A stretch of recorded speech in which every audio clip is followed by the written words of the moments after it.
జాషువా ఎప్పుడైతే దేవుని చిత్తం ఇదే జరగాలని ఆ ఫోకస్ ఎప్పుడైతే ఆ యొక్క ఈటని ఎత్తిపట్టాడో, తన సైన్యం అంతా కూడా ఆ దిశగానే, మాటుగాళ్ళందరూ కూడా ఆ దిశగానే వారి కార్యాన్ని జరిగిస్తూ, అందుకొరకే పొరపాటు జరిగిన వెంటనే, అందుకొరకు ఒక హెన్రీ ఫోర్డ్ ఒక వ్యక్తి మంచి మాట అన్నాడు, మన జీవితంలో పొరపాటు జరగడం అనేది పెద్ద నష్టం కాదు.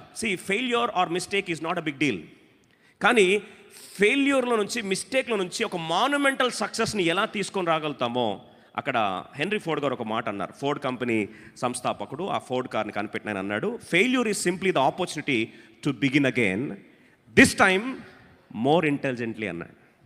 అంటే పొరపాటు అనేది గొప్ప అవకాశం. ఏం అవకాశం అంటే, తిరిగి నూతనంగా రీసెట్ చేసుకొని, తిరిగి నూతనంగా ఆరంభించి, ఈసారి చాలా తెలివితేటలతో, జ్ఞానముతో, తిరిగి దేవుని మీద ఆధారపడి దేవుని కృపను పొందుకొని దేవుని చిత్తాన్ని చేస్తూ, ఇప్పుడు ఒకప్పుడు ఏదైతే మిస్ఫైర్ అయిందో అదే మిస్టేక్ని తిరిగి మాన్యుమెంటల్ హిస్టరీగా మార్చుకునే అవకాశం, సదవకాశం అని చెప్పి ఆయన చెప్పిన మాటగా, జాషువా ఏ పొరపాటే జరిగిందో అదే పొరపాటు నుంచి ఇప్పుడు అద్భుతమైన విజయాన్ని, అద్భుతమైన ఘన విజయాన్ని, ఒక మాటలో చెప్పాలంటే the same place of defeat has become a place of redefinition. దయచేసి వినండి, the place of defeat should become a place of రీడెఫినిషన్.